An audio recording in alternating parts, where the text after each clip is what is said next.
Hi, I'm Corey. Hi, I'm Tess. Welcome to A Lovely Place. We're so glad you've joined us as we invite Jesus into the midst of our lives, learning, and laughter. We hope this podcast can encourage your heart and make you smile today. Hello. Hello. Here we are again, finding our people. Yes. So we are on our new book. This is our second episode on our new book. Our new featured book, Find Your People by Jenny Allen. And it is a good one. I'm excited to continue reading it and to learn from it. So can you remind me what this chapter is called? I forgot again. It's called The Connection We Crave. And she opens a chapter talking about the show Friends. And I liked that because then she was like, I don't know why the end of Friends, they all moved away and left their community. And I was like, well, I guess it felt like a typical show thing. Like, we got to move everybody around because they're not here anymore, whatever. But I thought, well, that is interesting, isn't it? Like, yeah. invite babies home and that's it, we're gone. Right? Yeah. She was like, right when they would need their friends most, they settled for a swing set and a yard. Yeah. And it was like, oh. And then, but I like that she was like, they're not perfect people. They're neurotic and wacky and needy. But they like shared life and the doors were open and they would come in and out and, you know, comedy would ensue, obviously, from that. But I was just like, oh, is that what I'm wanting then? Like someone just popping over, like eating my orange juice or I guess drinking it. Right. Or I don't know. So I was just like, oh, that's interesting. Yeah. But it reminds me. So right now, our main car is in the shop. Yeah. And we are using our little backup clown car, like I like to call it. It's a Toyota Yaris and it's tiny, but we do all fit inside of it if we need to. Yeah. But it's like, it takes a while to get out. But we were, yeah. And it has no air conditioning right now. It just blows hot air. So yesterday was like 94 degrees or something like that. And we had lunch plans to go see my parents. And I was like, oh my gosh. So I was talking to our friend Tracy and I was like, yeah, we have plans today to go see my parents. And I was like, we don't have any AC. It's going to be hot. And she was like, do you want to trade cars? And I was like, what? And she was like, I'm going somewhere with my daughter. Like, I'm not going to be using my car. Do you want to use my car and I'll take your car? And I was like, you'd really do that? She's like, yeah. And I was like, okay, yeah. Yeah. So we got to borrow her car and have an AC. And then she came over and, dropped our car back off and picked up her car and just kind of knocked on the door and then came inside. So I was like, okay, I'm kind of, with some of my friends, I do feel like we have that relationship. So it feels nice, even though some days it feels like maybe it's not there, Right. But it's like, okay. And then I was talking to a new friend at church and we were trying to put something on the calendar, but it was getting farther out. And I was like, that's okay. Cause then at least we know when we want. And she was like, thank you. Cause she was saying some other friend in her life was getting frustrated with her about having to schedule that far ahead to meet with her. Yeah. And I'm like, well, no, I don't mind that because then we're prioritizing getting together, even though it takes longer to get to know each other. But at least we're like saying, yes, let's do that. And but I guess that's also true, like, because she's a little farther away from me, like to drive to get to her. It's not like it needs planning. Like, yes, it can't just be I'm just going to drop by. Right. Like it's, I'm not in the neighborhood. Right. Like, it would be out of your, I don't know what. So it's interesting. I don't know if it was in this chapter or the other chapter, or maybe it's ahead and I'm getting ahead of myself. But Jenny Allen was just like, can you find people close to you? 5 people, 5 miles or something like that. And maybe that is in a different chapter. So I'll go back to this other pages, but I just am challenged by that. And then before we started reading this book, I was just like, oh, she's going to tell me to find people. So I'm going to go find people. So So I started a book. Preemptive. Yeah, preemptively, I'm going to do this before I am reading a book. So I grabbed one of those book club bags from the library and started a book club. Did I tell you that yet? No. I want to hear more about this. I said, okay, Lord, I want to hit some people. And I was really focused on getting neighbors and then the Indian Trail. So there's 3 people that are literally neighbors. And then there's a couple other people that are down, but it's like less than 5 minutes away. That's so cool. And then I was like all nervous and excited all at the same time. And then I was like freaking out about what book to get. And then should I have read it before I'm reading it with strangers or, like what? And so I just was like, okay, Lord, what do I do? And so I texted the one gal and I was like, hey, you want to do a book club? What day would it work? And then I'm like, okay, I just got to go get a book before we don't do this. And so then I just went to the library and said, Lord, help me pick out a book. And God grabbed a book and 6 ladies said yes. I asked 8. So I thought, well, that's good. Cause I'm like, if people need friends, other people are probably thinking that too. So. Yes, I'm proud of you, friend. That's exciting. So coming up this Saturday is our first tea and snacks and chat about the book. Oh, fun. I love it. So that's so exciting. I'm excited. And then I don't know how it will, what people will want or how often, or I don't know, but at least it's like starting. Yeah. Yay! Yay! That's exciting. I love that. Yeah. So I hope I do too. But oh my goodness. So sometimes you just got to ask people.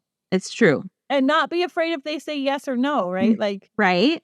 That was true. Face my fears and it was like when I asked the one gal, there was road construction on our road, and then she was coming back with coffee, hadn't quite put herself all together yet. And I was like, hi, do you want to be in a book club? And she's like, oh, I haven't had my coffee yet. And so it was just like that. I was invading her space, and then I was like, oh, I didn't mean to pounce on you like Tigger. So that's funny. But she ended up saying yes. And I don't feel like she was pressured to say yes. Good. But it was just it is a little awkward to just be like, hey, you want to do this? Lately, I have this neighbor that we met through Jackson's art shop.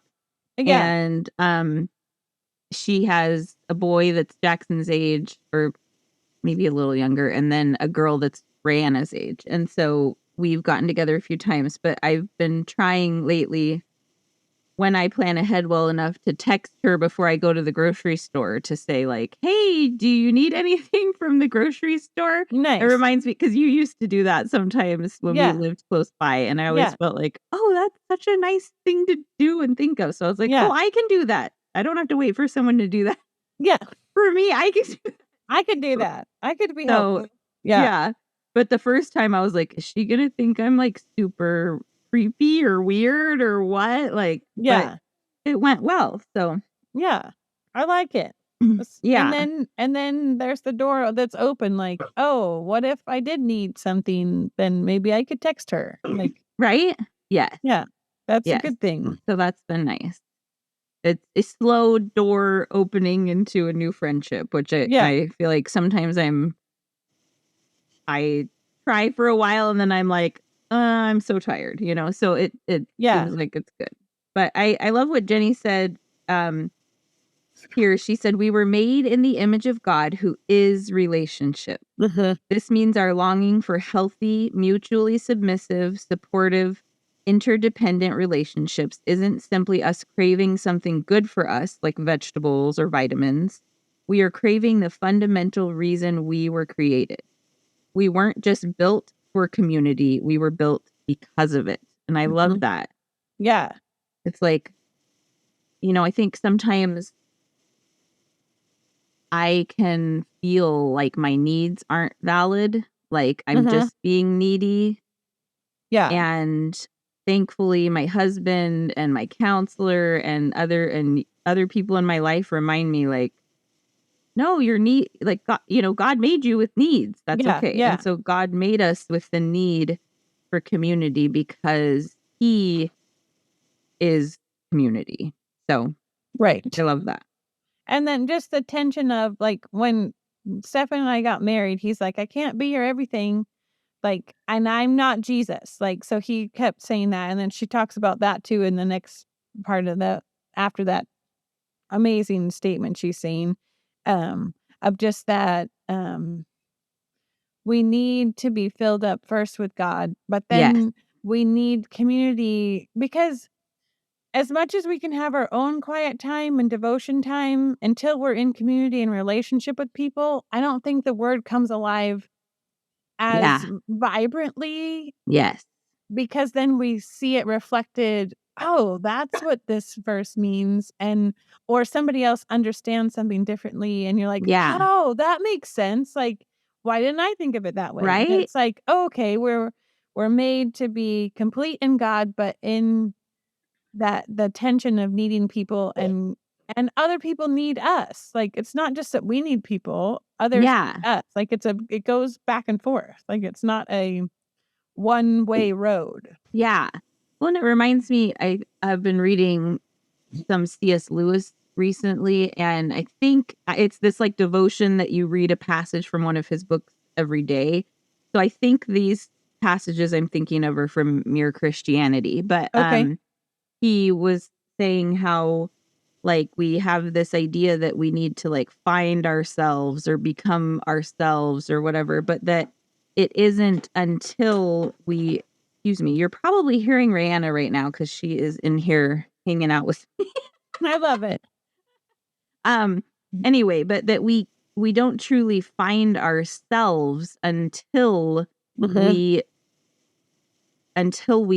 accept Jesus and say yes to Jesus in our lives. And he was talking about like the light and the salt, which those are parables, or not, parables, I guess, that Jesus, or word pictures that Jesus uses. But he was talking about with light, like, it's not until the light shines on people that we see the differences in people. Like, and we're not all the same, but that isn't illuminated until we have light shown on us. And so, and then he talks about with salt, like if you gave someone just some salt, they would taste it and be like, this is strong and everything you put this on is going to be really strong and not taste very good. Right. But then the act of the salt getting put on the food and where all these different tastes come from, different places, different plants, different, whatever. It's not putting salt on the dish doesn't make all those dishes taste the same. They taste different because of their differences that were in them already, but the salt brings out that flavor. And I was like, whoa, this guy's smart. Yeah. Yeah. But like, so Jesus like brings out those things in us and we need those in other people, and we need to present that to other people in ourselves. So yeah, I love how God brings that all together in my brain at one time. Thank you, Jesus. Amen. That's the lovely places we're wanting to talk about. Like when it's like, oh, there's a light bulb, right? Like yes. And then it's not always complicated either. Right? I like that part that it's like, what if it was more simple? Right? Oh, okay. Thank you. Yeah. So I know when I'm starting to get complicated that's me spitting out. That's not Jesus. That's the enemy making me confused, making my insecurity bubble up. And it's like, no, time out here. Like let's rewind this. What's going on? So and that reminds me too of in this book, she talks about the enemy. She said, no wonder it feels like every aspect of our lives is stacked against our connection to other people. It is. The enemy seeks to destroy this good thing God created on the earth out of his love. The enemy wants to divide us. And that reminds me of how in our last featured book, Famous at Home, they talk about the enemy doesn't want our families to be united with each other. And I was reading a pastor that was speaking recently, and she was saying that, you know, like in leadership, the enemy wants us to be divided, not to trust each other, like all of these other things. Yeah. And but she says we have no better defensive weapon than having the people who love God rally around us, fight for us, and fight with us. Uh-huh.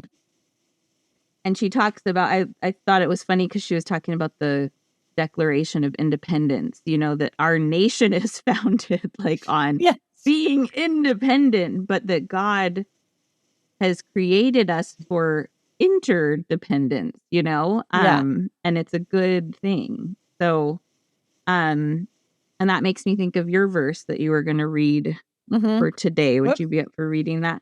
I sure would.